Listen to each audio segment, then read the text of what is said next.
passion itu bukan sesuatu yang datang dari langit kayak wangsit gitu lagi terus tuh ada ilham tenet, wah gue passionate tentang inovasi. Kita kasih solusi. Coach Dr. Indrawan Nugroho akhirnya hadir. Alhamdulillah. Terima kasih undangannya Bang Dery. Iya sama-sama. Aduh saya kadang suka berpikir bahwa nih kayaknya gak mau nih kayaknya nih. Justru seneng banget begitu diundang ke sini. Waduh, saya kan nontonin juga video. Masa iya? Benar. Masa? Benar. Nih kalau depan kita nih guys, bareng sama Coach Dr. Indrawan ini kayaknya semuanya mau dibahas nih. Bagaimana cara berbisnis di kemudian tahun ke depan, sebenarnya apa sih yang layak buat berjalan gitu nantinya, kan begitu kan keresahan pengusaha kan. Kira-kira bisnis gue ntar oke gak sih buat jangka panjang? Kira-kira yang cocok buat nantinya di era-era digital, metaverse, apa nih? Ya, belum lagi ntar sudut pandang dari konten kreator atau freelancer juga tuh. Gimana sih caranya biar kita dapat banyak order nih? Personal brandingnya, konten edukasi masih oke gak sih? Kita bahas mana kayak semuanya dibahas kayaknya.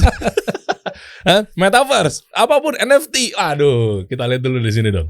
Ya. IG-nya oke. Waduh, dari bio-nya aja udah ngeri banget ini baru nih. Boleh YouTube dong. YouTube-nya buka dong. Berapa sekarang Coach Indrawan sekarang subscriber? Ngeri. 600-an lah.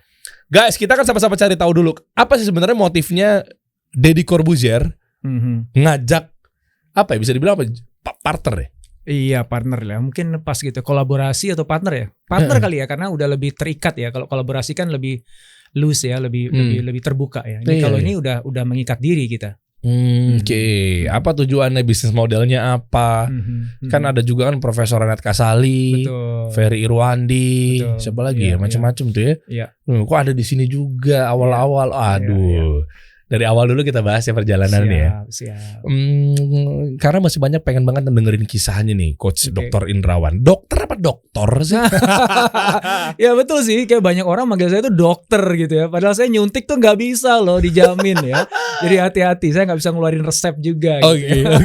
Berarti dokter ya? Nggak cukup cerdas kayaknya saya untuk jadi dokter. Enggak. Udah, semua profesi ada di kepalanya beliau nih teman-teman.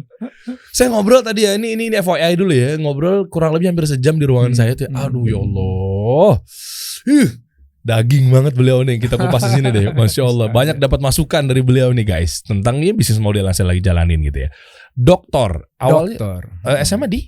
SMA di Al-Azhar. Al-Azhar mana? Al-Azhar Pusat, Alpus. Oh, di Sisingamangaraja. Sisingamangaraja. Saya sampingnya SMA 82. Oh iya. Dulu SMA 82 juga namanya apa? Masih 24 KJ. Dulu kan 24 KJ. Iya, lupa saya itu tahun berapa tuh. Kayaknya udah masa lalu banget itu. Iya. Ketahuan umur ya jadinya. Oke, Alpus 1 apa Alpus 3 kan? Salah satu. Satu ya. Di Sisingamangaraja. Iya. Oke. Terus SMA kuliah?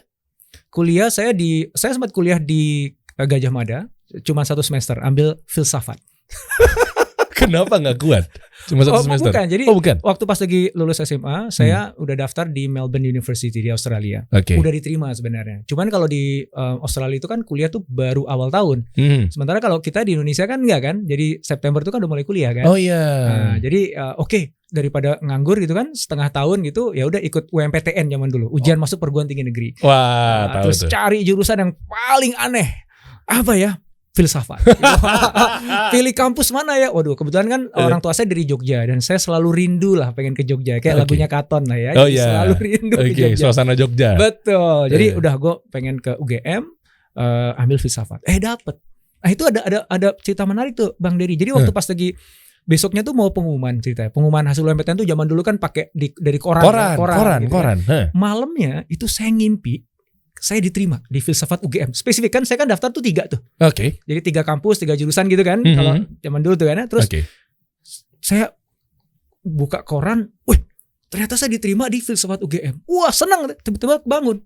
Oke. Ya Allah, mimpi ternyata gitu kan. Ya, sayang banget. Aduh, saya udah enggak tahu lah bener atau saya tidur lagi gitu. Oke. Bangun pagi, saya turun lagi. Terus saya buka koran. Beneran, filsafat UGM. Lah, kok bisa? Saya jangan mimpi lagi nih ya. Saya cubit. Enggak mimpi beneran. Kayak Jadi Inception deh. udah dikasih tahu itu bahwa sebelum saya buka paginya, malamnya ngimpi dapat di pesawat UGM. Tapi itu cuma sebentar bang. Ya karena saya cuma nunggu waktu sampai saya berangkat ke Australia kan. Oh, jadi 1 semester itu gara-gara mau berangkat ke Iya. Australia. Pas lagi ujian akhir semester tuh saya udah malas-malasan lah gitu, udah karena pikirannya udah di Australia gitu. Oh, oke. Pulang ke Jakarta, nggak lama kemudian udah berangkat ke Australia. Jadi saya S1 saya bisa dibilang saya kalau UGM tuh cuma numpang Transit. aja. Kuliah satunya di Melbourne University, bidangnya commerce. Oh, kirain perdagangan. filsafat juga di Australia. Kayaknya cukup 1 semester kalau jadi filsafat itu. Kenapa lebih memilih yang di sana? Memangnya di Indonesia nggak ada jurusan yang di mau gitu? Sebenarnya ke Australia itu bukan untuk belajar commerce. Dulu saya mau kuliah di namanya ada Victoria College of the Arts. Oke. Itu adalah kampus yang melahirkan banyak sineas. Ah. Dan sebenarnya sih bukan hanya sineas film ya, tapi semua jenis arts lah, dance dan sebagainya. Karena saya ke Australia itu niatnya mau belajar jadi sutradara film bang.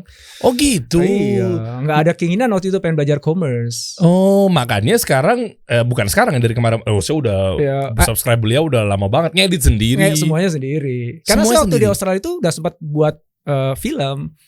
Walaupun saya nggak kuliah di Victorian College of the Arts ya, saya kan Oke. nggak jadi ke sana karena Terus? kebetulan ke Chrismont waktu itu. Uh-huh.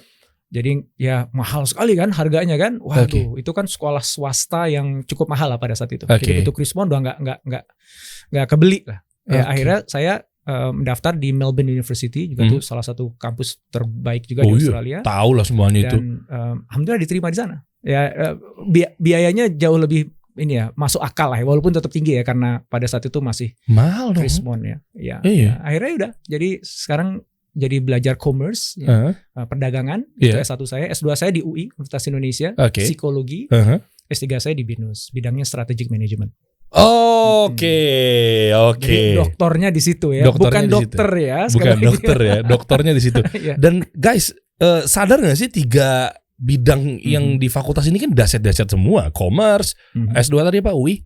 Psikologi, Psikologi, 3 strategic management. Wah. Ya. Dan itu memang yang nggak tahu ya, mungkin itu qadarullah juga ya. Jadi memang udah jalannya ya dibuat begitu ya. Karena saya menemukan bahwa apa yang sekarang saya jalanin itu ternyata kalau ditarik sebenarnya dasar ilmunya 3 itu. Iya. Kan Iya. bisnis nih, dagang. Saya juga ada beberapa perusahaan ya kelas UMKM juga nih. Kayak mungkin sebagian dari teman-teman di sini kan itu kan dagang kan sebenarnya. Oke, iya. Tapi di saat yang sama juga saya berprofesi sebagai konsultan yang nelatenin manusia, orangnya. Ya kan, Which is itu psikologi. Dan sekarang saya udah juga bantu perusahaan-perusahaan korporasi besar untuk nyusun strategi gitu. Dan kalau kita lihat sebenarnya perusahaan manapun ya, termasuk sebenarnya di level UMKM, ketika dia ingin grow, ketika dia ingin bertumbuh, pertama jelas dia harus punya clarity tentang bisnisnya tuh apa. Jadi basic commerce-nya udah bagus, harus bagus dulu. Oke. Ya basic commerce harus bagus dulu. Oke. Yang kedua adalah dia harus jelas tahu nih mau dibawa kemana nih.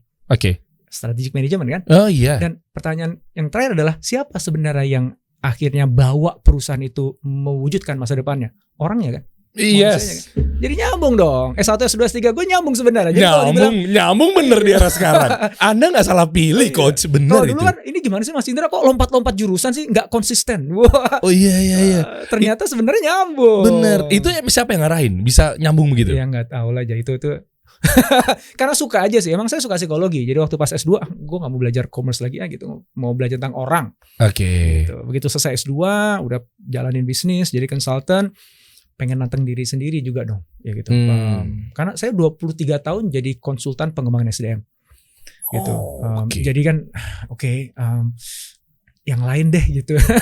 Kayaknya aku pengen bantu perusahaan di level strategik deh. Akhirnya ambil S3-nya di strategic management. Oke, berapa korporat yang udah dipegang sama coach Dr. Indrawan nih? Kalau dari awal karir ya 23 tahun yang lalu ya, aku nggak tahu deh. Ratusan ribuan kali ya? Kalau korporasi mungkin ribuan enggak, ratusan sih iya. Korporasi, oke. Ya, yang pasti sih hampir semua perusahaan-perusahaan market leader di masing-masing industri pernah jadi klien, walaupun ada yang enggak jangka panjang ya, mungkin cuma sekedar saya hadir ke sana ketemu sehari 2 hari, itu kan masuk kategori kliennya. Ada yang sampai kemudian sekarang udah 5 tahun 6 tahun masih aja dengan kita gitu, ada juga. Oke. Kalau untuk ngantor pernah nggak sih sekelas? Ngantor tuh maksudnya apa? Definisi ngantor tuh apa bang? Kerja. Kan tadi kan saya jadi dengar karyawan. Ya, saya dengar kan konsultan bla bla bla, Oke. karyawan gitu. Oh, ketika awal dulu abis lulus Iya. Jadi karyawan dulu kerja. Dan waktu itu saya lulus tuh pas lagi zaman Krismon kuat-kuatnya tuh tahun 98. Saya sebenarnya baru balik ke Indonesia tuh 99. Dan waktu itu tuh cari kerjaan kan susah kan? Lagi begitu. Udahlah, pokoknya kerjaan apa aja dihajar aja deh gitu. Saya jalanin bantuin teman jalanin project sempat kerja juga di perusahaan tapi nggak lama memang. Nggak sampai 2 tahun kayaknya. Habis itu udah mungkin karena jiwanya lebih ke entrepreneurship kali ya. Oke. Gitu, pengen eksplorasi ini, maunya banyak saya tuh. Oke. Dan orang yang banyak maunya tuh agak susah hidup di perusahaan. Di perusahaan ya. Jadi harus punya perusahaan sendiri. Gitu. Nah. Kalau nggak disebelin banyak orang. Iya benar. Dimusuhin banyak orang ya. Nah sekarang perusahaannya apa aja? Mostly yang running yang saya masih punya peran langsung itu di consultant. Oke. Ada training company, coaching company. Jadi memang saya nggak pernah jauh dari people, dari orang. Oke. Dan edukasi juga konten-kontennya usahanya. Iya, jadi kan ada Kubik itu ada Kubik training, kemudian ada Kubik coaching, kemudian Cias ini yang consultant. Yeah. Cias ini ada levelingnya, jadi ada trainingnya juga, workshopnya, ada yang consultingnya. Oke. Nah, sebentar lagi yang insya Allah kita mulai akan bangun tuh yang nanti digital aspeknya di situ. Kemudian ada yang bisnis yang lain, tapi itu saya nggak benar-benar terjun langsung ya, tapi saya memiliki itu. As a co-founders gitu. As co-founders, misalnya fashion, Nina Nugroho itu istri saya kan fashion designer. Oh iya. Jadi yang di apa baju-bajunya itu yang menengah ke atas itu kan. Iya. Nah itu istri saya yang jalani. Kemudian ada lagi bisnis e-retailer, jadi jualan secara online. Itu ada namanya Inhasi. Itu juga udah ada sendiri yang co-founder saya, dia jadi CEO juga, dia yang jalankan. Saya support aja di belakang. Evapora juga mungkin sebagian teman-teman yang tahu. UMKM Aris Diansa. Itu juga bagian dari saya. Wah, kebayang dong monetisasinya, revenue. Amin. Nah banyak nih perjalanan ini. Maksudnya pengen banget ngebahas mengenai yang tadi kenapa bisa akhirnya dicaplok sama Corbusier. Iya kan, Corbusier kapitalism. Namanya apa sih nggak tahu tuh. Luar biasa kan. Nah, tapi sebelum ke situ kita bahasnya gini dulu deh. Sementara pengusaha-pengusaha sekarang itu memiliki stigma, mereka kasihan nih coach. Bisnis apa sih sebenarnya yang nantinya tuh akan datang di era metaverse, di era per NFT-an lah, apalah gitulah istilahnya tuh ya, digital yang virtual lah, yang sampai bisa everlasting, apa sih? Soalnya mereka masih berpegang pada Abraham Maslow punya teori hierarchy of needs, basic needs kebagi menjadi 4, food, water atau food and beverage gitu kan, clothes, ras, itu aja tuh kayaknya kita bikin makanan aja yuk. Kenapa emang ya? Karena kan orang kan suka makan, nggak mungkin orang nggak makan seumur hidupnya, nggak mungkin orang minumnya. Kita nggak ngomong strategi dulu deh, kita ngomong bisnis modelnya dulu deh. Gimana tuh coach? Bisnis model atau kategori bisnis dulu nih? Boleh. Kategori dulu boleh. Iya, betul, kategori. Kategori bisnis ya. Jadi betul sih. Jadi kayak kalau kita lihat di data ya, di Indonesia tuh UMKM tuh kan paling banyak kan food. Jadi kuliner tuh nomor 1 paling banyak. Nomor 2 adalah fashion. Nomor 3 kriya itu kerajinan tangan. Baru yang lain-lain. Jaraknya tuh jauh banget antara yang ketiga sama yang keempat. Ya. Jadi kalau misalnya ditanya apa sih yang bagus ke depan, dibilang tadi Maslow tadi ya, itu benar. Artinya gini, ya selama ada manusia kita butuh makan, gitu. Dan manusia itu taste-nya berkembang. Dan artinya apa? Kita selalu mencari-cari jenis makan yang baru.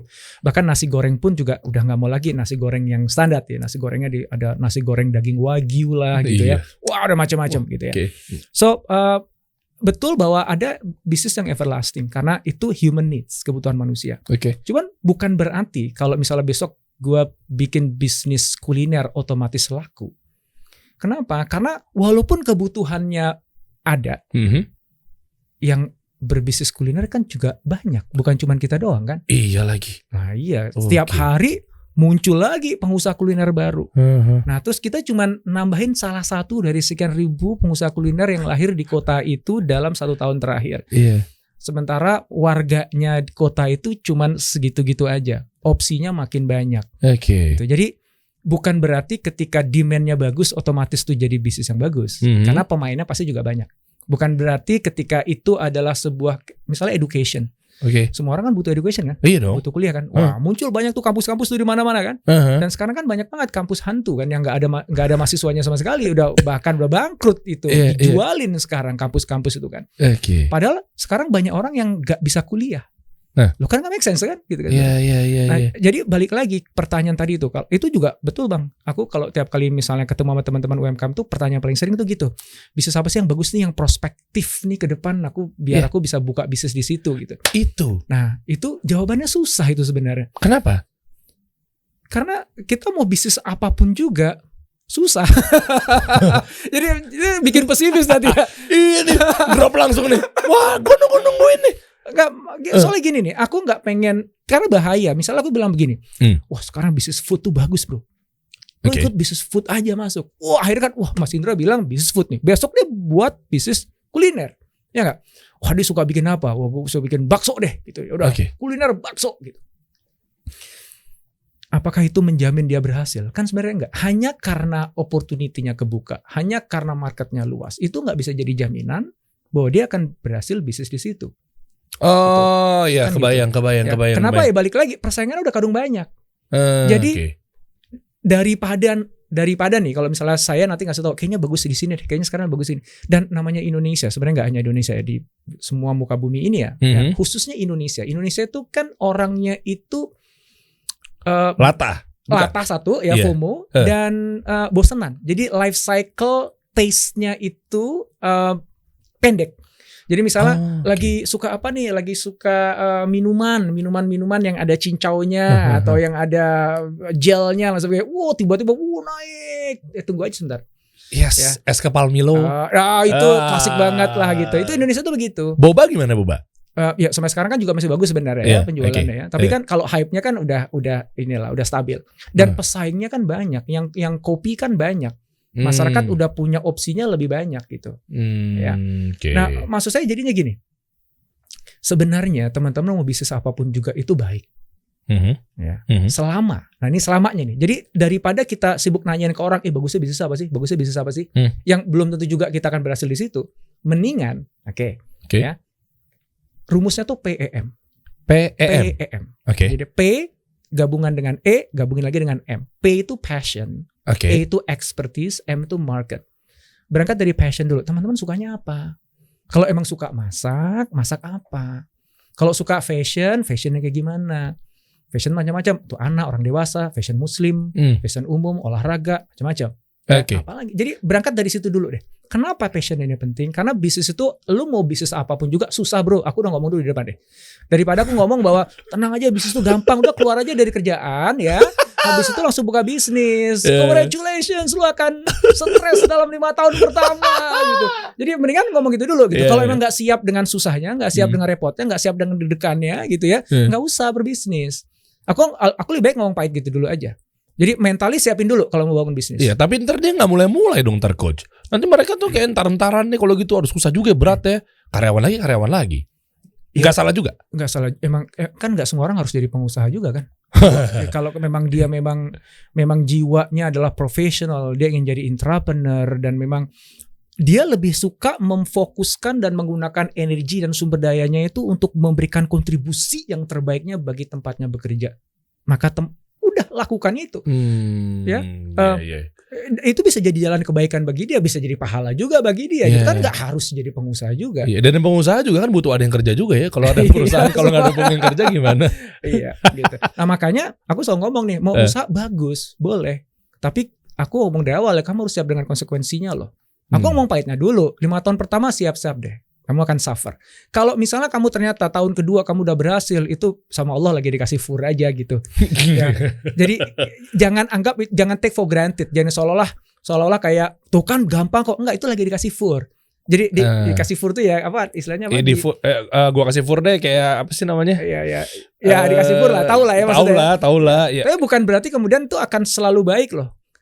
Akan ada mungkin tahun ke-7 kalau nggak tahun ke-5 gitu ya. Akan ada sesuatu goncangan, itu udah pasti gitu. Iya, kenapa ya?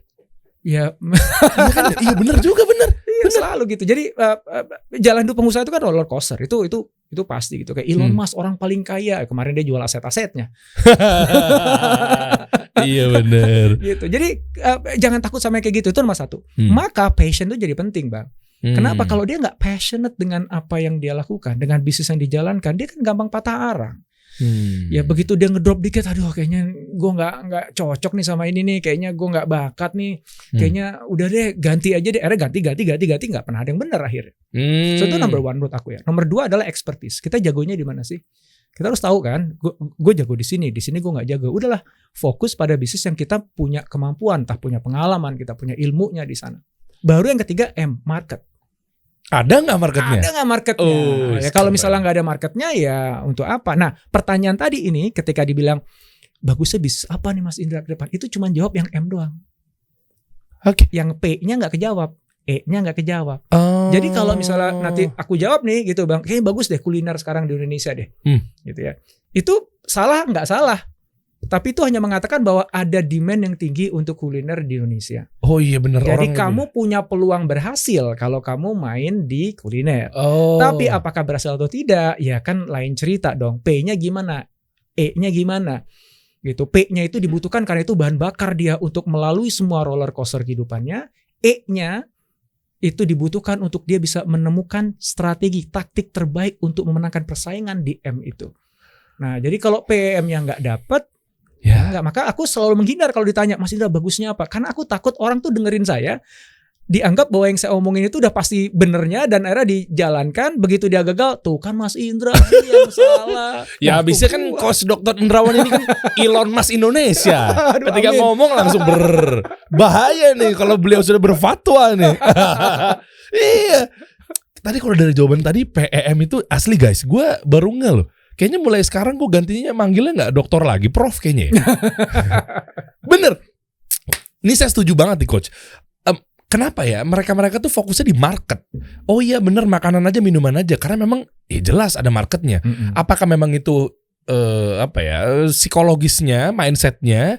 Sementara dia sibuk ngurusin M-nya doang di market. Tapi bener, passionnya nggak digulutin misalnya. Expertise ya. juga gitu loh. Contoh paling sederhana misalnya gini, ketika waktu 6 tahun yang lalu ketika saya dirikan CIAS ya, Corporate Innovation Asia. Nah, tahu saya tuh. Itu kan business consulting. Benar. Sebelumnya saya udah nekunin business consulting juga dengan Kubiknya dari tahun 99. Oke. Ya. Oke. Nah, ketika saya udah pensiun nih dari Kubik ya. Kemudian saya di Kubik jadi co-founder aja, jadi komisaris aja, saya nggak aktif secara langsung di dalam struktural. Jadi saya bebas nih, saya mau bisnis apapun juga terserah. Oke. Makanya lahir banyak bisnis setelah itu ya. Nah, CIAS ini yang saya telatinin sendiri. Dan waktu pas lagi kita meriset market, gue mau consulting dalam bidang apa? Oke. Kalau dicari di Google Trend kan bisa tuh. Bisa. Jadi untuk tahu berapa banyak sih orang yang ngomongin tentang inovasi, ya, yang men-search di Google tentang inovasi, itu nggak banyak. Dibandingkan kalau misalnya leadership, communication, itu tinggi. Jadi yang Kubik itu kan Kubik leadership, itu marketnya gede. Yang ngomongin itu banyak, yang butuhin itu banyak. Innovation itu mungkin cuma 10%-nya. Berarti kan marketnya kan kecil dong. Iya loh. Ya kan? Tapi saya bilang kita ambil innovation. Lah gimana? Nah, marketnya paling kecil. Lah kenapa diambil? Karena P dan E-nya terpenuhi. Oke. Satu. Tapi belum selesai nih ya. Oke. Passion gue emang di situ dari dulu sebenarnya. Expertise, walaupun waktu itu belum expert banget, ya, masih berproses lah ya. Tapi aku punya confident bahwa kalau gue udah suka dan gue punya basic ilmunya lah. Dan waktu itu kayaknya lagi kuliah doktoral strategic management. Jadi belum lulus. Belum. Ya ini kan gue sekaligus belajar dong. Jadi expertise aku bisa kembangkan. Dan aku merasa punya capability untuk itu. Passionnya jelas ada. Marketnya kecil. Oke. Gak masalah marketnya kecil. Lihat pesaingnya siapa. Siapa konsultan inovasi lokal yang ada di Indonesia. Wah dikit tuh. Belum banyak. Mantep. So, marketnya kecil. Demand-nya pada saat itu gak terlalu tinggi. Tapi pemainnya sedikit. Oke, acceptable. Jadi bukannya ini seksi banget, enggak. Tapi acceptable, bisa diterima. Ya, marketnya kecil, traction-nya atau demand-nya belum terlalu banyak, pemainnya sedikit. Jadi masih ada ruang dong untuk bisa dipakai. Jadi ini kategorinya tuh bukannya seksi, tapi acceptable. Oke. Tapi nggak apa-apa, Karena gue tahu passion gue tuh membara banget kalau udah ngomongin inovasi itu kagak ada matinya gitu. Dan karena gue punya passion di sini, maka gue akan belajar habis-habisan. Expertise gue akan tempah habis-habisan. Gue bukan cuma selesai dengan doktoral, gue harus ngambil lagi nanti ambil kuliah online di Harvard, di Stanford, di ini, wah udah semangat banget. Gitu. Dan ternyata, alhamdulillah, ketika 3 ini ketemu, market itu kan growing. Market itu nggak pernah statis. Yes. Gitu. Dan ketika passionku udah gede, expertiseku nambah, ya, aku bisa mempengaruhi market kan. Baru mempengaruhi market, persuasif kok. Marketnya akhirnya begitu masuk pandemi, wah semua orang ngomongin inovasi. Dapat tuh Karena di situ. apa? Karena ya kalau kita nggak inovasi di masa pandemi kan selesai. Corporate kan semua tumbang. inovasi. Ya alhamdulillah. Pivot, ya. Iya. Itu kebahas semua itu ya. dia. Jadi kadang-kadang market itu mengecoh. Ngecohnya di mana ya? Ya itu kalau misalnya waktu dulu itu wah kecil, marketnya inovasi kecil. Ya, yang permintaan corporate, permintaan inovasi itu nggak terlalu banyak. Ya kan? Itu kan mengecoh kan kecil. Demand-nya nggak udah marketnya kecil, demand-nya sedikit pula. Itu kan? Kenapa mau masuk di situ? Kenapa gitu masuk kan? ke situ kan? Ya. Tapi kan kita nggak tahu gitu. Pertama, ya itu tadi salah satunya lihat kompetisinya rendah. Berarti acceptable. Walaupun itu kecil tapi acceptable. Kalau udah kecil kompetitor banyak, ya. Wah udah deh, lupain deh. Nah, ini acceptable. Yeah, Tapi yeah. aku yakin dengan P dan E-nya itu. Dan ketika itunya kuat, market tuh bisa kita shape kok. Market itu bisa kita pengaruhi kok, gitu ya. Dan akan ada momen di mana sebuah market itu mengembang. Dan ada momen market itu mengecil. Ada beberapa industri kan yang sekarang sunset. Seperti televisi misalnya. Oh iya. Yang sudah mulai digantikan dengan kasih solusi. Yang semua orang lebih nonton kasih solusi dibandingkan nonton TV gitu kan. Enggak. Kayaknya lebih yang di seberang yang lebih banyak. Atau ini cetak juga. Iya. Itu majalah kegerus coach. Habis. Itu udah selesai. Nah kalau itu udah jelas itu marketnya emang udah makin kecil ya. Kalau majalah udah habis ya. Kalau TV masih ada sisa. Di sini semua kan sekarang majalahnya. Iya. Termasuk TV kan pindah ke situ juga semuanya. Oh iya. Tapi kan ada juga yang bertahan dengan apa ya? Dengan mindset bahwa kayak ya kan lu di rumah pandemi kan pada nonton TV. Enggak juga ya? Enggak nolong ya? Aku kan juga pandemi di rumah kan. Tetap nggak nonton TV juga karena kan bisa dari sini juga ya. Dan sekarang kan gini pertanyaannya nanti ya akan muncul. Nah ini penting juga ya. Jadi ketika teman-teman memilih bisnis kategori tadi kita ngomonginnya ya, bukan cuma sekedar makanan. Itu terlalu umum. Kamu mau bisnis makanan untuk siapa? Jadi customer segmennya tuh yang mana? Harus niche. Ya harus spesifik. Jadi misalnya gini, TV. Ya, TV itu sekarang siapa yang nonton?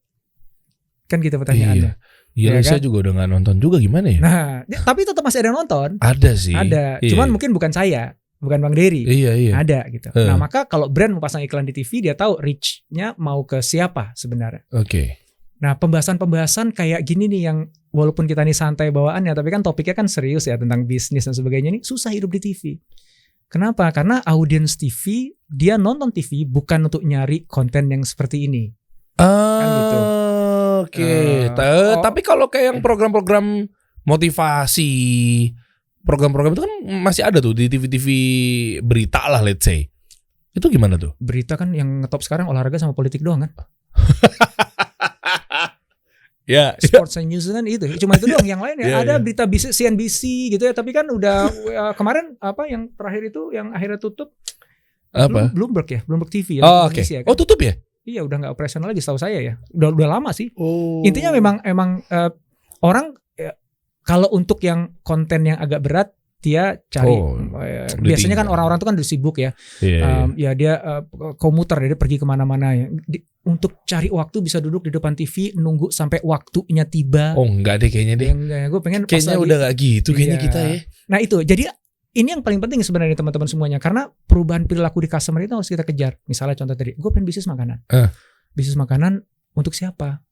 Ya, untuk mahasiswa, untuk ibu rumah tangga, untuk profesional. Profesional tuh yang masih muda yang baru masuk kerja kah? Atau yang udah senior?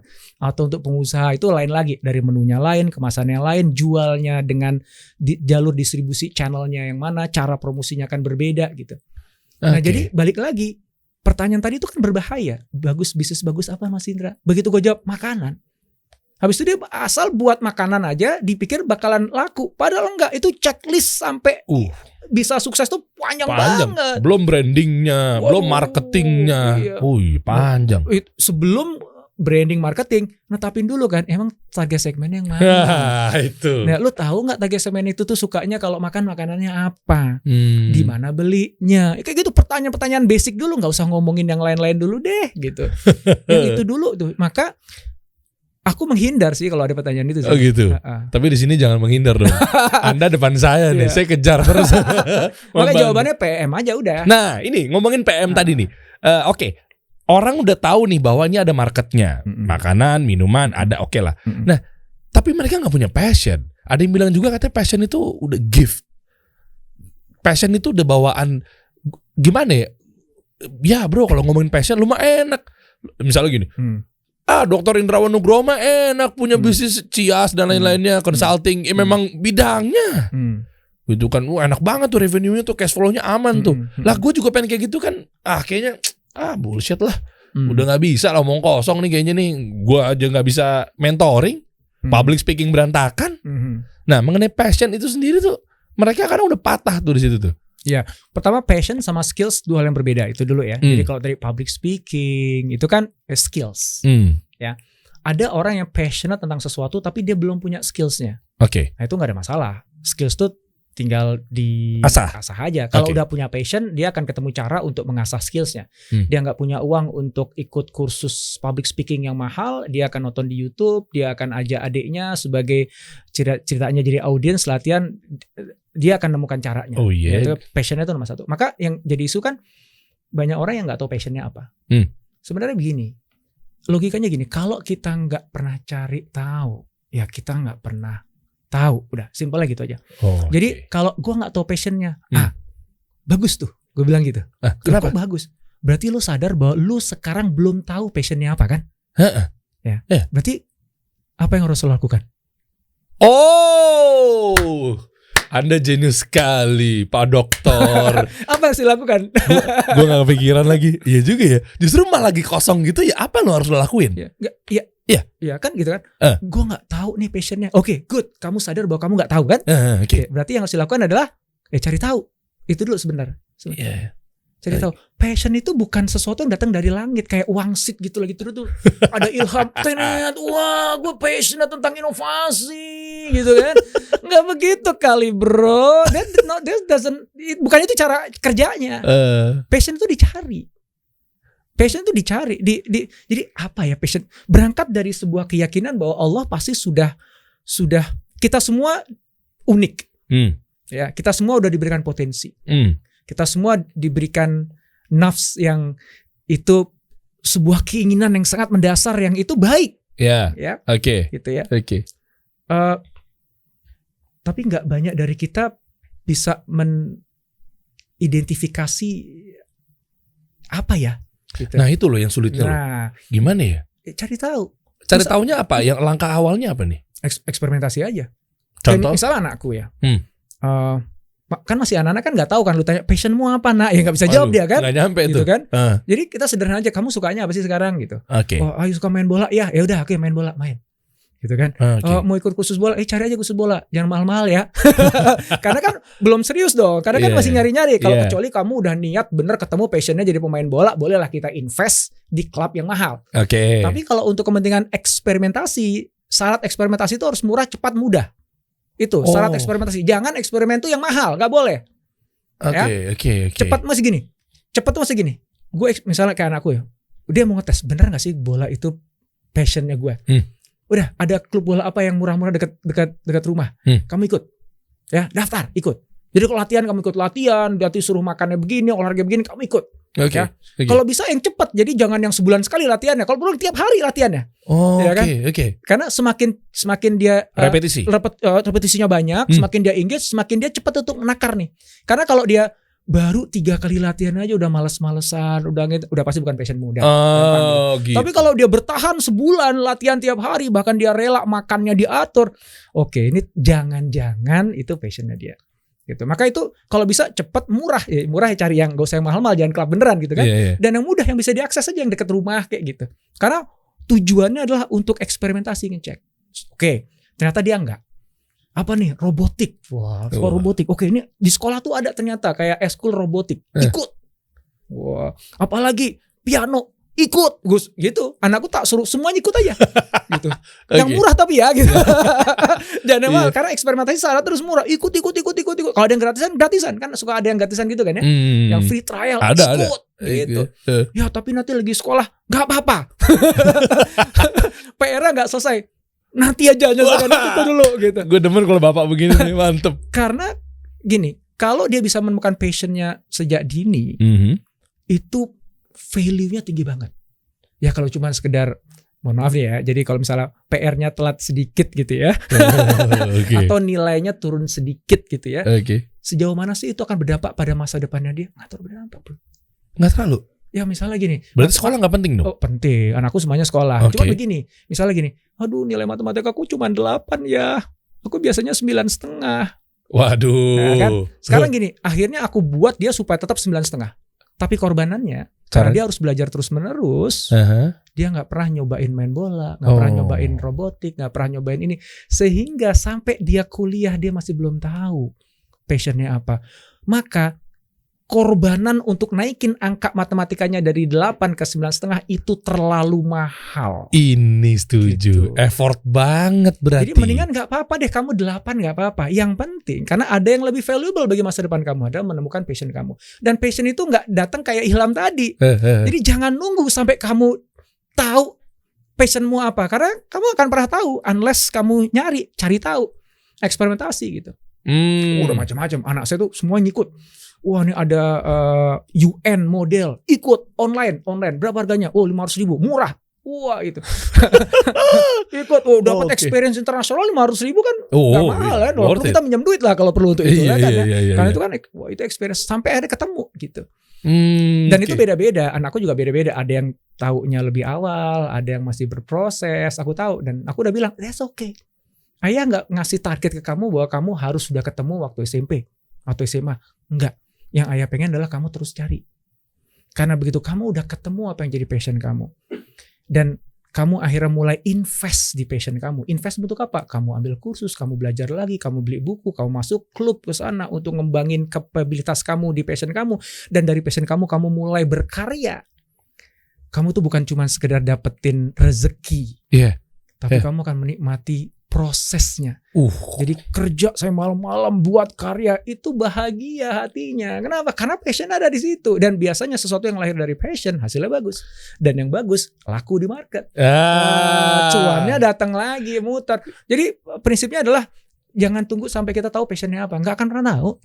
Harus nyari. Gitu. Wah enak anaknya Mas Indra dari kecil udah digituin. Aku dulu sama orang tua nggak digituin. Ya udahlah, masa lalu lupakanlah. Sekarang nyari deh. Belum terlambat kok, berapapun usianya kita kok. Iya, gitu. Waduh, mantap melek nih. Oke, ini lanjut lagi nih. Ini tadi oke banget loh insight-nya. Lanjut mengenai perspektif lah. Mengenai kita lagi-lagi bisnis misalnya, atau mungkin lo ngerasa creative freelancer lah yang lagi nonton lah, atau content creator apa segala macam. Mengenai kayak kenapa sih kalau di kita nih mayoritas memang yang rata-rata menengah ke bawah. Kayak misalnya gini deh, aplikasi kasih solusi misalnya let's say. Ya kan selalu dibanding-bandingin dengan Fiverr. Walaupun kita sepakat bahwa ini setuju deh, kita competitive landscape lah segala macam. Tapi naruh standar orang Indonesia nih kadang ketinggian gitu loh. Kadang ketinggian. Nah, itu satu ya. Terus yang berikutnya lagi ketika saya harus edukasi lebih nggak sih kepada mereka ini buat UMKM apa segala macam, karena tuh lihat deh itu bisnis di Amerika sekarang lagi begini.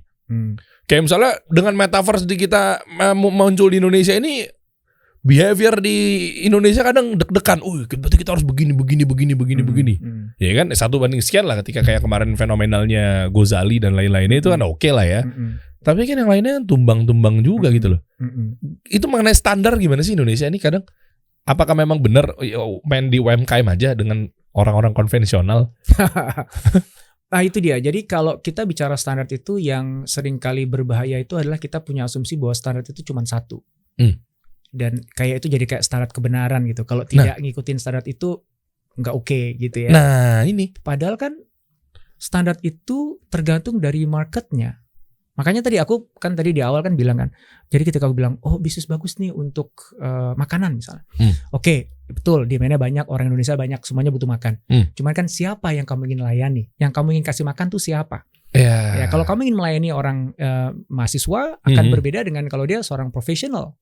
Beda lagi kalau dia high net worth individual yang sekali makan habisnya 200 juta gitu ya. Oke. Ada tuh orang begitu ya? Ada mah. Iya gitu kaviar satu kan 100 juta satu suap lagi ada. Iya gitu. sih bener sih. Nah terus kalau kita gunakan standarnya high net worth individual untuk kita melayani para professionals, ya keberatan di ongkos.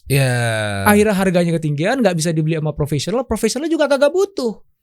Profesional tuh apa sih? Ya profesional ya saya butuh makanan sehat, yang bisa antioksidan supaya nanti aku bisa lebih fresh berpikirnya, gitu ya. Dan karena aku mobilitasnya tinggi, jadi makanannya harus bisa aku simpen, aku bawa, aku makan dimanapun. Misalnya gitu.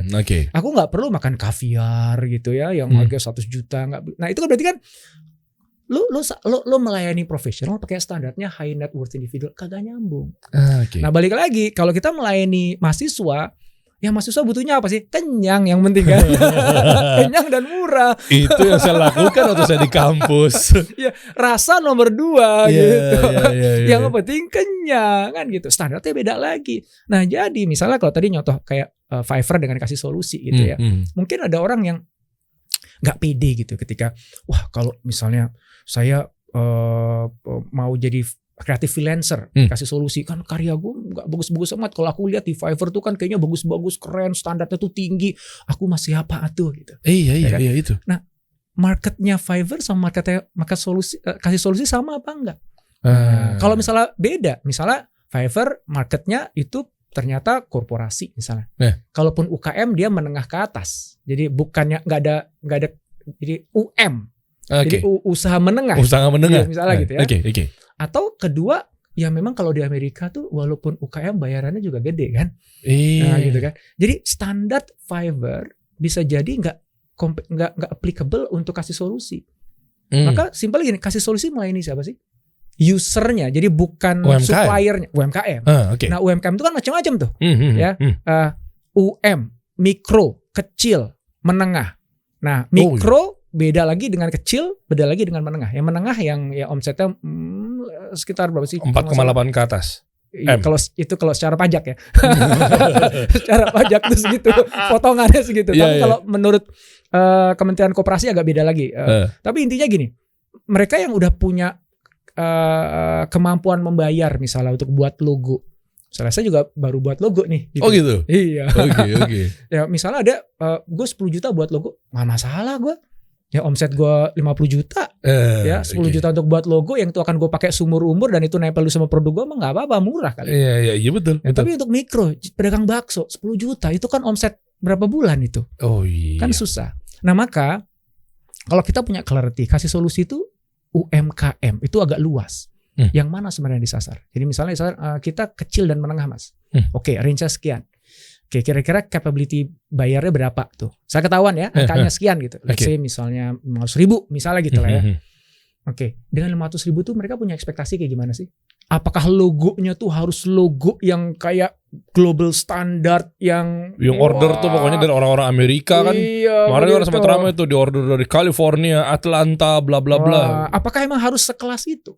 Jangan-jangan yang si pedagang bakso tadi ya nggak perlu lah, yang penting pokoknya saya soalnya kemarin habis belajar itu di webinar gratisan, katanya bakso saya harus dikasih brand supaya ada diferensiasi. Tukang bakso ngomongnya bisa diferensiasi. Sekarang tuh karena webinar tuh kan gratis ya, semua orang bisa itu. Gitu bener. Ya, dan nanti supaya ada pembeda pak bakso saya sama yang lain. Jadi saya perlu logo. Ya 500.000 ya itu tabungan saya tapi nggak apa-apalah. Ya. Yang penting pokoknya saya punya logo yang itu harus beda loh sama yang lain. Jadi jangan nanti plagiat. Yang penting pokoknya bukan plagiat. Gitu ya. Jadi kalau misalnya nanti dihakikan jadi nggak bermasalah. Yang penting itu aja deh. Dan bentuknya aku suka. Nah berarti kan standarnya si pengusaha mikro tadi kan. Iya. Nah, gitu. Ya udah ketika akhirnya produk kita dibeli sama customer, berarti sebenarnya kita udah memenuhi standarnya dia. Jadi cara ngukur standar kita gampang gitu. Si end user itu. Iya, end user itu kan yang mendikte sebenarnya barang yang kita tawarkan atau jasa kita tawarkan itu value-nya menurut dia sepadan nggak dengan uang yang dia dibayarkan. Oke, perlu hipotesa nggak? Focus group discussion, FGD, atau segala macam. Untuk nantinya ketika dia mau menuang harga dia tuh di market gitu, marketplace, toko online, creative freelancer, ngasih harga jasanya mereka, ngasih harga topinya mereka, produk brand-brand. Boleh aja, boleh. Cuman hati-hati menggunakannya. Karena apapun yang keluar dari FGD itu kalau bahasa saya itu hipotesa. Jadi bukan kebenaran yang sebenarnya. Ya. Walaupun ditanya, kira-kira kalau logo maker, logo designer nih buka 500.000 tuh rame nggak sih gitu? Ya, boleh jadi, aja. Misalnya nanya, ini ada 3 orang di sini gitu ya. Oke. Nih misalnya apa? Logo Zahir tuh. Aku logo, jangan logo Zahir lah. Ini udah mahal nih logo ini. Ini udah mahal logo ini. Karena value-nya bukan hanya di gambarnya doang.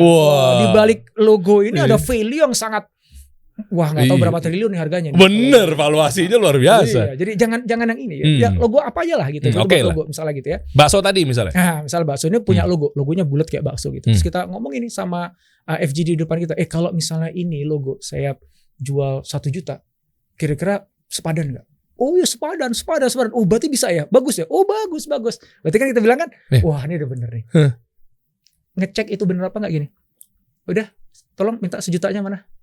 Nih beli aja logonya. Mana 1 juta ya? Aduh nggak gampang. Nggak gampang lagi. Habis bilang, enggak deh. Jadi jangan percaya mulutnya bro, percaya dompetnya. Oke.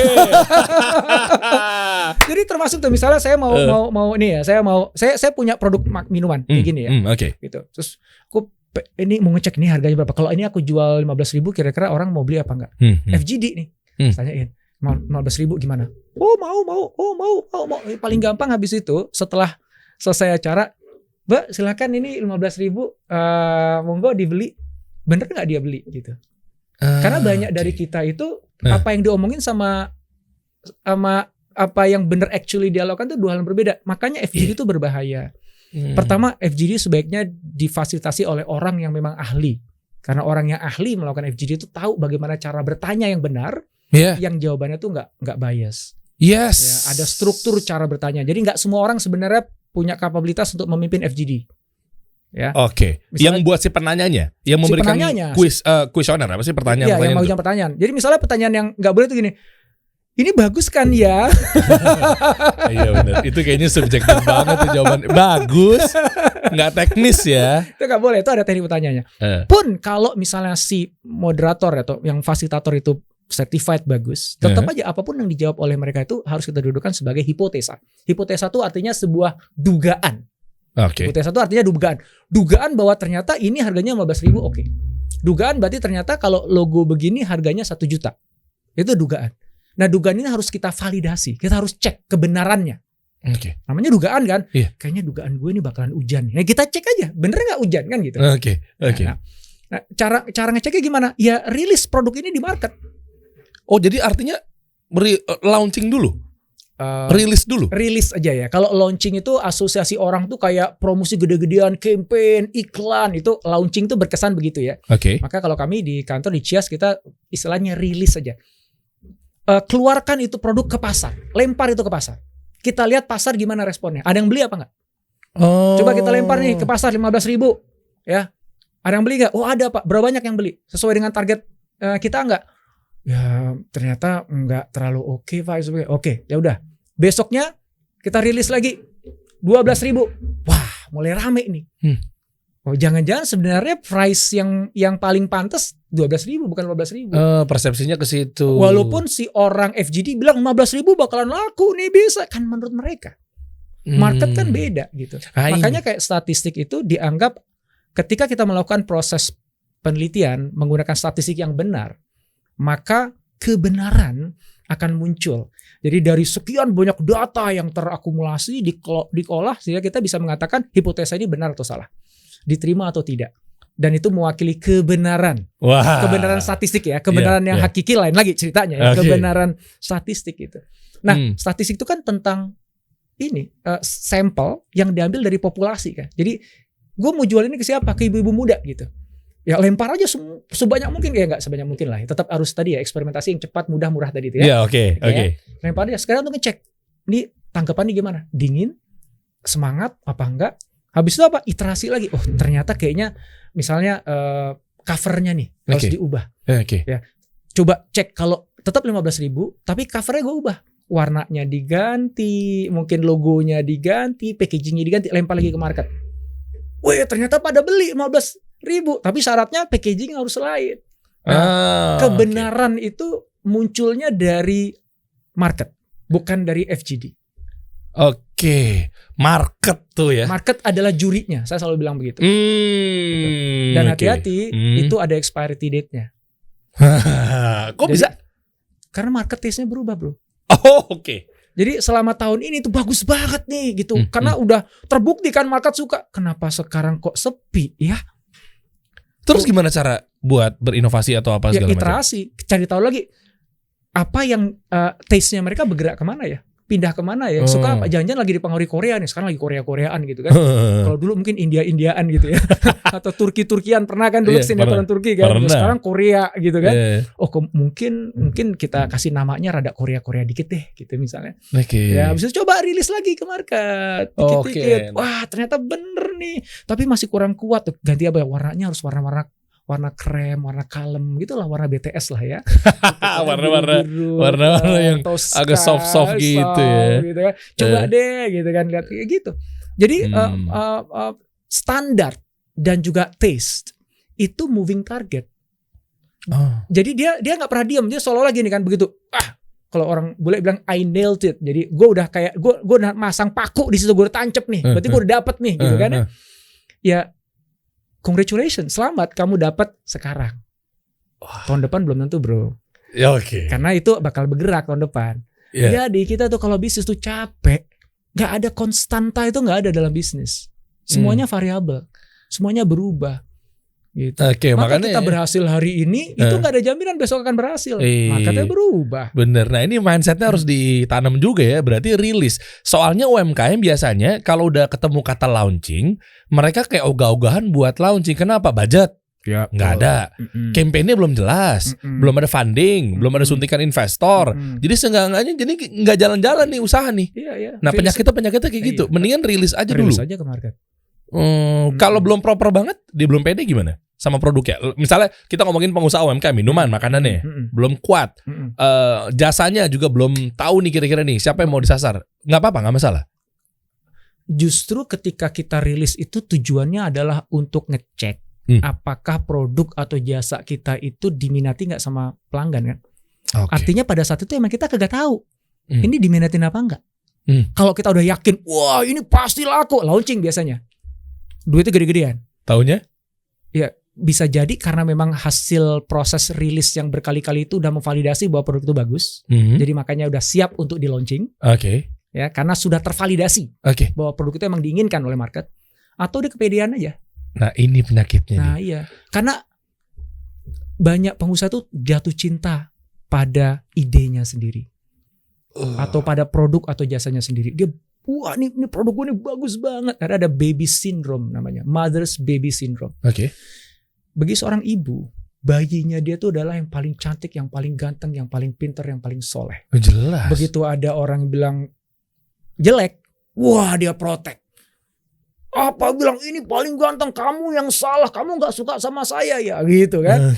Nah sama ketika pengusaha men-treatment produknya atau jasanya seperti bayinya, maka dia tidak akan menerima kritikan.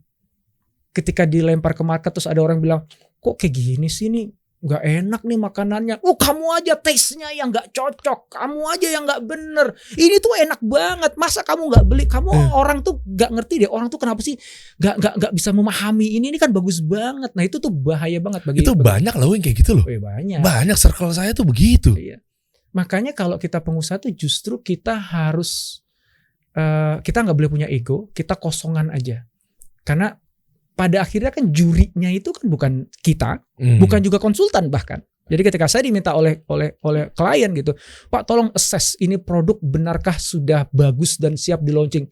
Saya jawab ini, Ya mana gue tahu Pak. Lo gimana sih, kan Anda kan konsultan gitu, dokter. Wah, dibawa tuh harus langsung. bisa dong gitu kan. Pak, kan yang bakal beli produk Anda bukan saya Pak. Ini target tuh siapa? Ya untuk gini-gini. Ya lu tanya aja sama mereka gitu kan. Jelek mantep Gitu. Iya, Jangan tanya juga sama atasan Bapak. Jangan tanya juga sama owner perusahaan Bapak. Kan mereka bukan customer Bapak kan? Bukan. Lu ngapain minta approval sama atasan? Pak, menurut Bapak atasan, apakah ini produk ini udah bagus Pak? Apakah ini akan sukses? Apakah terkesan bagus?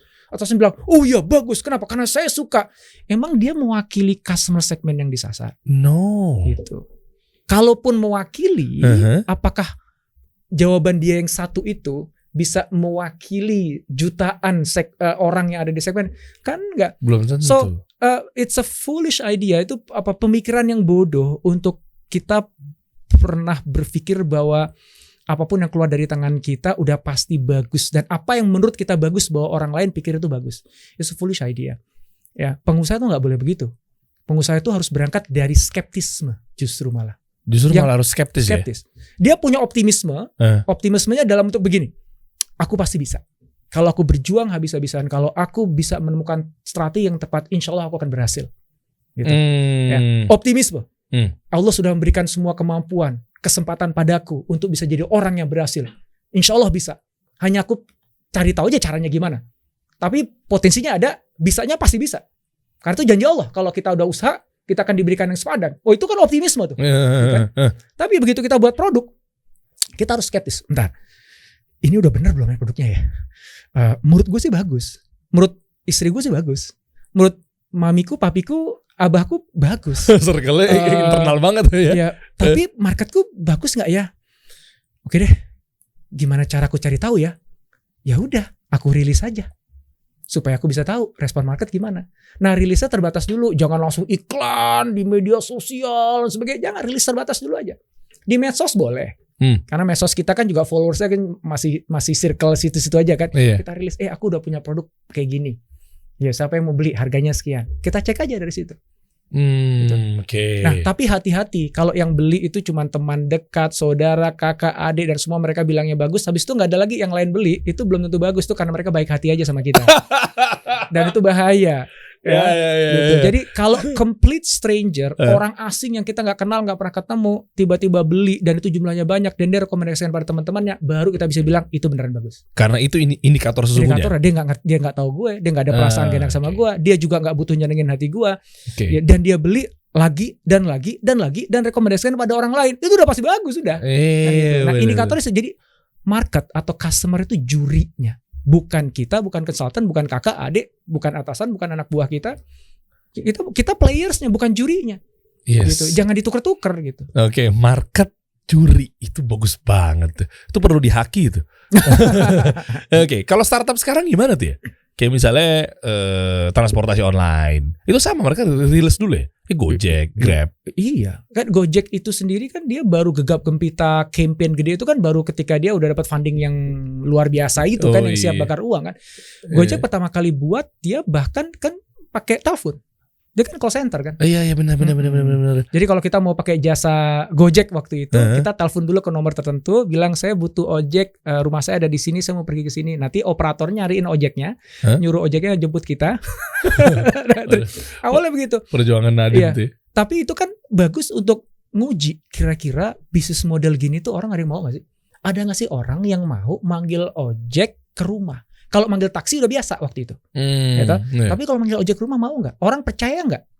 Ketika dia ke operator, kemudian ojeknya ke rumah, kan nggak tahu tuh itu ojek beneran atau jangan-jangan nanti gue diculik lagi gitu kan? Jadi banyak banget hipotesa-hipotesa yang harus divalidasi, dicek, atau asumsi-asumsi lah yang paling mudah istilahnya. Asumsinya recheck, asumsi bahwa orang mau nggak mesen Gojek ke rumah. Nganterin, harga yang udah lebih fix, jadi nggak tawar-tawaran lagi sama Gojek. Itu kan dicek-cek dulu. Menurut gue sih oke, menurut gue sih mau, tapi cek dulu baru di lapangan. Dan cara paling mudah daripada kita buat app ya, waktu itu sebenarnya memang mereka belum kepikiran app ya, karena belum ada funding juga. Belum ada funding juga, dan juga capability-nya juga belum ready mungkin. Tapi paling nggak dia mau ngecek dulu bisnis modelnya oke nggak. Baru pelan-pelan kan dipindah ke dalam tuh aplikasi. Itu pun juga masih cuman Go Ride aja, cuman Gojek lah dulu ya. Sekarang berubah jadi Go Ride. Dan itu kan cuma sederhana di kota-kota tertentu atau daerah-daerah tertentu. Gitu. Lama-lama akhirnya mulai gede. Udah terbukti bisnis modelnya, tervalidasi bahwa orang memang mau. Artinya ini kita udah punya bisnis nih. Orang butuh jasa kita. Dan gak cuma sekali, berkali-kali, tiap hari malah minta dianterin ke kantornya. Dan dia rekomendasikan temennya lagi. Tadinya cuma 1 orang, akhirnya 1 kantor sekarang. Berarti kan udah tervalidasi dong. Berarti bisnis gua ini memang bekerja dengan baik. Demand-nya ada, orang mau pakai dan rekomendasikan. Berarti kan bagus kan? Nah, kalau udah punya confident kayak gitu, silahkan campaign. Oh, ini poinnya. Berarti startup atau tech sekarang tuh nggak ada yang langsung launching ya? Adalah semuanya. Coba sebut. Google? Apalagi Google. Google kapan launching? Facebook kapan launching? Facebook kan mulai dari Harvard aja kan, dia buat aplikasi sederhana ya untuk supaya mahasiswa Harvard bisa ngobrol sama mahasiswa Harvard yang lain. Cuman gitu doang. Setelah Harvard udah rame, dia pindah ke Stanford, ke MIT gitu kan, buatin untuk Stanford, MIT. Habis itu orang yang di luar kampus-kampus besar Amerika juga pengen dong, aku pengen ikutan. Akhirnya di extend lagi tiba-tiba sampai sekarang. Kapan launchingnya dia? Keren. Rilis sampai sekarang gitu. Coach gitu. Dr. Indrawan emang aduh mantap ya. Launching boleh loh ya, bukan nggak boleh. Iya, boleh. Tapi launching hanya ketika sudah tervalidasi bisnis modelnya, market traction-nya bagus, emang produknya diminati, baru silakan launching. Kebanyakan orang logikanya kebalik. Gini, kalau gue launching gede-gedean, gue bisa mempengaruhi pasar untuk mau membeli produkku. Nah, saya sempat mikir gitu, Coach. Itu sebenarnya nggak salah, tapi nggak benar juga dan berbahaya. Misalnya gini, gue hire advertising agency ya, yang jago banget, dia copywritingnya jago sehingga akhirnya ketika produknya kita launching, dia main di TV, dia kemanapun kita pergi kita ngeliat gambar produknya dia gitu ya. Wah, habis itu dia pakai call ya, key opinion leader dan sebagainya, endorsement, dan orang Indonesia pasti FOMO. Bahkan laku nggak? Pasti lakunya, Mas. Pasti lakunya. Pertanyaannya, seberapa lama lakunya? Sebulan pertama laku. Setelah itu orang bilang nggak enak gitu. Gini doang. Ya, aku pernah nih, Mas. Dulu zamannya kue artis, tahu nggak? Tahu banget. Rame. Aku pergi ke satu kota nih. Di kota itu ada kue artis yang sangat ngetop banget. Kota yang mana tuh? Rahasia lah. Ketahuan. Ya kan, itu katanya ngantrinya sampai 12 km. Beneran lebay kali ya. Mungkin 1 kilometer. Tapi beneran sampai sana gila, men, yang ngantri banyak. Sampai saya diundang sama perusahaan. Saya minta tolong sama staff yang bantuin saya di sana. Tolong dong, gue pengen beli itu, gitu kan. Siapa? Saya akan antrikan dari pagi. Ini kayak masuk kapan aja deh. Begitu, bener, penasaran banget kan saya kan, hype banget. Bener, begitu saya selesai acara seminar di sana, ketemu pas pulang, Pak udah dapet Pak. Wah, alhamdulillah, makasih. Saya bawa pulang ke Jakarta. Udah sampai Jakarta dibuka lah. Saya makan, istri saya makan gitu. Terus saya lihat-lihatan gitu. Saya tahu jawabannya nih. Saya tebak ya. Saya tebak kalimatnya. Ini gini doang nih. Ya kan? Habis itu ditutup, gak kita sentuh lagi. Itu cuman mungkin 2-3 suapan. Gak dihabisin tuh makanan mubazir. Indonesia the biggest FOMO. Saya gak akan balik lagi dan beli kan. Ya iya dong. Tapi kecewa ininya, reputasinya. Tapi paling nggak saya jadi first buyer, dan itu berbahaya. Jadi ketika kita campaign gede-gedean kayak tadi, terus kan banyak yang beli tuh. Apa kesimpulannya? Kesimpulannya ini ternyata tractionnya bagus. Iya. Ternyata market suka.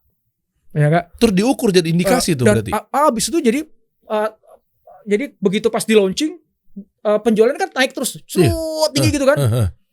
Abis itu diekstrapolasi. Jadi kalau kita proyeksikan setahun ke depan dengan pertumbuhan yang derajatnya sekian, maka nanti akan jadi sekian. Wah, setelah 5 tahun ini akan jadi bisnis 10 triliun ini. Wah, semuanya berdasarkan informasi di bulan pertama di mana orang-orang lagi FOMO-nya gara-gara diserang dengan iklan. Tapi tidak berdasarkan real market reaction terhadap real produknya. Jadi bahaya ketika kita menyimpulkan sesuatu berdasarkan karena kefomoan orangnya, bukan karena benar orangnya itu minat, suka, dan menganggap produknya punya value. Berarti nggak bisa dimasukin ke forecasting ya kalau kayak gitu ya? Bahaya, forecasting itu nanti tunggu setahun aja dulu. Gitu. Ketika siklus hype-nya udah habis. Kan produk-produk itu selalu ada siklus hype-nya. NFT yang kemarin-kemarin kan hype-nya kan tinggi banget ya. Ya Twitternya Jack Dorsey yang sebelumnya dibeli berapa 200-an miliar. Anjlok sekarang. Sekarang cuma 18 juta kalau nggak salah. Dia beli berapa ratus miliar kan Twitter Jack Dorsey. Taunya sekarang dia manyun tuh orang. Cuma dijual berapa belas juta. Manyun Anda. Iya itu ya. Iya. Nah itu. Maka balik lagi. Jadi campaign itu hati-hati. Karena kalau kita mengukur result dari campaign itu dengan cara yang salah dan buat kesimpulan yang salah, itu bahaya banget. Oke. Itu bahaya banget. Kita masuk ke rilis aja. Rilis dulu aja ya. Rilis dulu aja, kita lihat nanti deh kira-kira market tuh jurinya seperti apa nih mereka. NFT gimana sekarang coach? Yang tadi kita bahas baru saja. Aku nggak tahu sih. Karena simpel aja dikit aja NFT. Hilang gitu aja udah sekarang. Gini, yang kita harus pahami tentang NFT itu sebenarnya teknologi. NFT itu bukannya fotonya Gozali, bukan. Kayaknya dia kesana brand ambassador gitu. Bukan ya, teknologi. Tapi kan si Ethereum ini kan hancur nantinya, nggak ada regulasi, pemerintah nggak jagain. Walau alam kita nggak tahu ya. Oke. Kita nggak tahu. It's too early untuk ngomongin itu. Oke. Ya. Yang pasti NFT itu adalah sebuah teknologi yang memungkinkan digital items, barang-barang digital itu jadi bisa punya nilai. Kenapa? Karena dengan adanya NFT, misalnya nih, saya buat lukisannya akhirnya saya buat NFT. Jadi lukisannya saya buat dalam bentuk digital. Kalau nggak saya buat lukisan itu dalam bentuk NFT, orang kan bisa copy. Iya, gampang. Ketika orang gampang mengcopy, maka jadi nggak punya nilai itu lukisan. Oke. Karena semua orang bisa punya dengan mudahnya. Iya. Ya kan? Oke. Apalagi kemudian bisa dihapus, dihilangkan, dimodifikasi, berarti udah nggak punya nilai itu lukisan saya. Tapi begitu lukisan saya ubah menjadi NFT. NFT itu memungkinkan lukisan saya itu yang bentuknya digital tadi nggak bisa di-copy, nggak bisa dimusnahkan, nggak bisa dimodifikasi, dan clear jelas tertempel di dalam kode di dalam lukisan itu bahwa pemiliknya Indrawan Nugroho, dan ini cuma ada satu di dunia. Oh, taunya dari memang kayak ada hakinya gitu. Iya, hakinya tuh udah nempel. Jadi kita udah nggak perlu lagi NFT itu nggak perlu lagi kita memasukkan ke Departemen Kemenhukam gitu misalnya gitu ya. Kalau mau sih boleh. Tapi sebenarnya di dalam file NFT-nya itu udah ada nama saya udah nempel di situ. Jadi orang lain nggak bisa mengklaim. Karena dengan mudah bisa tahu ini punyanya Indra. Oke, tapi harga juga yang kita nentuin sendiri kan? Itu kan harganya kan ngasal-ngasal gitu. Harga itu kan kesepakatan antara penjual dan pembeli aja, udah. Jadi sama kayak Twitternya Jack Dorsey. Dulu waktu lagi nge-hype-nya NFT, orang pikir wah ini bakalan mahal nih. Iya. Nanti nih kalau gue beli sekarang dengan harga 200 miliar, ini nanti akan ada orang yang mau beli 400 miliar nih. Gitu. Investasi jadinya kan? Jadi investasi dia bilang. Ya. Jadi kesepakatan aja. Lo mau jual berapa? Gue mau beli apa enggak? Kalau misalnya sepakat, akhirnya terjadi transaksi. Kalau nggak sepakat, nggak jadi transaksi. Tapi itu berdasarkan spekulasi kan? Itu spekulasi. Yang beli itu spekulasi. Iya. Karena value-nya berapa kan? Actually kan nggak tahu. Gimana cara ngukurnya juga value-nya sebenarnya itu spekulasi. Metaverse juga sama ya? Metaverse itu kan sebenarnya internet, cuman bentuknya 3 dimensi itu. No. I mean metaverse kan berita ya. Mark Zuckerberg itu kan rugi berapa triliun ya. Nah itu berarti gagal dong untuk terlalu cepat gitu dengan adanya platform ini. Metaverse itu kan belum jadi kan. Lah terus itu yang rugi-rugi itu gimana? Nih saya kurang paham tuh dengan si per metaverse. Anda kan bapak metaverse Indonesia. Yang di podcast Deddy Kobuzier kan bahas juga tuh. Maksudnya ini gimana nih fenomenalnya polemik ini? Maksudnya apakah ini kan katanya udah ada yang beli rumah, ada yang beli mansion, bla bla bla. Itu gimana tuh sekarang nasibnya? Apakah bisa menjadi nilai investasi yang beneran gitu loh maksudnya? Ya, kita baru tahu nanti sih 5-10 tahun lagi ke depan. Ya kayak Twitter Jack Dorsey gitu. Kan zong ternyata kan. Nah kita lihat aja yang beli-beli di Decentraland, di Sandbox itu akan zong juga apa enggak? Walau kita saat ini kita nggak tahu. Ya, indikasi-indikasi menunjukkan bahwa harganya masih terus naik yang ada di sana. Saat ini ya. Kita nggak tahu ke depan. Ya. Kalau kita bicara metaverse versinya Mark Zuckerberg itu beda dengan yang sekarang ada yang Sandbox, yang Decentraland tadi itu ya. Kan dia kan ngebayangin kayak internet aja sebenarnya. Sekarang kan kita hidup udah pakai internet kan. Kita nggak bisa hidup nggak pakai internet sekarang. Kita mau mesen taksi pakai internet, kita belajar juga pakai Zoom itu ada internetnya gitu. Nah metaverse itu sebenarnya semata-mata hanyalah evolusi dari internet. Yang tadinya internet itu kita akses menggunakan handphone, menggunakan layar laptop dan itu 2 dimensi. nanti internet itu kita akses menggunakan headset yang membuat kita bisa masuk ke dalam internet itu dalam bentuk 3 dimensi. Jadi kalau marketplace itu sekarang kita scroll, nantinya kita pakai headset, kita beneran masuk ke dalam mallnya 3 dimensi. Kita virtual kayak The Sims ya? Iya. Cuman kalau The Sims kan kita ngeliat dari jauh, ini kita bener-bener masuk ke dalamnya. Tapi sebenarnya itu sama. Jadi kita belajar di internet, kerja di internet. Kayak sekarang kita melakukan pekerjaan kita, belajar kita di internet itu sama. Cuman bedanya itu bentuknya beda. Itu semuanya dibuat dalam bentuk 3 dimensi. Dan kita bisa masuk ke dalamnya. Apakah ini ntar bakal kayak begini ntar? Dunia ke depannya dari segi bisnis misalnya? Iya, prediksinya begitu. Jadi itu akan jadi teknologi namanya Web 3.0. Jadi sekarang itu kita Web 2.0. Jadi internet yang kita hidupin sekarang itu namanya Web 2.0. Zaman dulu awal-awal 90-an Web 1.0 atau Internet 1.0 itu kan statis mas. Jadi kalau ingat dulu tuh website zaman dulu tuh cuman kayak brosur aja tapi digital. Itu gak bisa diapa-apain, ya nggak? Paling cuman klik next, previous gitu doang. Sekarang kan dengan website kan kita bisa melakukan banyak hal. Udah ada cloud service, kita bisa desain di website. Jadi nggak perlu download aplikasinya, ya. Misalnya Photoshop gitu kan, itu online bisa, gitu kan. Editing video online bisa. Itu kan berarti kan di internet kita melakukannya. Jadi ada interaktivitas. Web 3.0 itu kita hidup di dalamnya. Karena internetnya udah dibuat menjadi dunia 3 dimensi. Berarti kalau misalnya kita mau belajar nih kalau pakai Zoom, udah di situ kita tuh. Jadi kemarin kita ada ini kan, saya ada seminar di Metaverse kan sama Mas Panji Komika itu. Panji Pragiwaksono. Iya, kita pakai kacamata headset semuanya. Mas Panji di sebelah kanan saya ada di sini, kita diskusi, kita ngobrol, audiensnya di sana semuanya dan kita benar-benar merasa ada dalam satu ruangan yang sama. Ketika Mas Panji ngomong, saya kedengarannya dari kuping kanan, kuping kiri saya nggak dengar suara karena dia ada di sebelah sini. Begitu dia Mas Panji pindah ke sebelah kiri, saya dengarnya dari kuping kiri. Itu udah benar-benar immersive banget. Nah, jadi basically itu sama internet yang kita hidupin sekarang ini, yang kita pakai sekarang ini. Cuman bedanya itu jadi 3 dimensi gitu aja. As simple as that. Sesimpel itu aja berarti ya. Jadi sebenarnya ini sebuah keniscayaan sih. Ya bahwa internet itu pasti akan berevolusi. Nah pertanyaannya cuma metaverse yang nantinya beneran akan kejadian 5-10 tahun ke depan. Apakah persis seperti yang digambarin sama Mark Zuckerberg? Kagak tahu. Belum clear tuh di situ ya. Semuanya kan ini semuanya masih imajinasi. Semuanya masih memproyeksikan. Gue pengennya begini sih, pengennya. Cuma nanti kita nggak tahu 10 tahun lagi dari sekarang itu kan udah generasi adik-adik kita atau anak-anak kita. Mungkin dia akan ngebangun metaverse-nya beda dengan yang kita bayangin gitu. Tapi pasti evolusi itu akan terjadi. Akan terjadi ya. Berarti keukur juga pinternya Mark itu akan ke depan seperti apa secara proyeksi dia udah kuat tuh berarti dong ya. Bakal begini nih kiranya nih kehidupan kita nih. Sama halnya dengan Deddy Corbuzier kali ya, melihat coach Dr. Indrawan sepertinya potensial sekali nih. Bapak doktor yang satu ini, gimana ceritanya bisa sampai ada di situ bergabung dengan Profesor Renat Kasali? Bisnis modelnya apa sih? Bocorin dikit boleh gak sih? Saya nggak nanya persentase dan revenue stream kok. Saya nggak nanya itu kok. Bisnis modelnya Corbuzier itu tuh apa sih? Ini sebenarnya talent tipis aja terakhir nih. Ini bisnis model yang nggak baru sih. Ini kan talent management mas. Jadi kalau talent management itu kan dia men-spotting ada talent bagus. Ya, kemudian langsung diajak kerjasama. Jangka panjang. Nah itu untuk kerjasamanya itu beda-beda. Ada yang kontrak setahun, 2 tahun, 3 tahun, ada macam-macam lah gitu ya. Sehingga nanti ketika si talentnya ini dapat revenue, maka si talent manajemennya ini dapat fee. Apapun itu bentuknya, built-in product, tap-in, bla bla bla bla itu. Semuanya. Semua revenue yang didapat oleh kalau dalam konteksnya yang kita bicara Mas Didi gitu ya.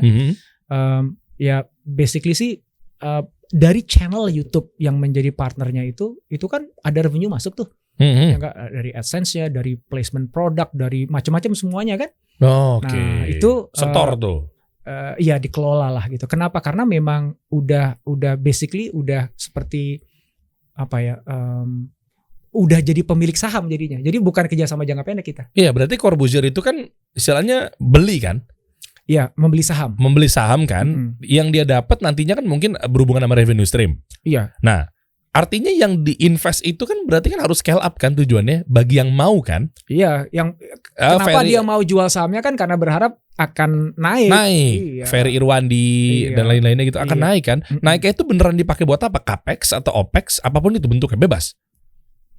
Capital expenses atau buat biaya ganti laptopnya, kameranya, apa nilai yang diangkat sama misalnya gini, Coach Indrawan ini misalnya diinvest jebret.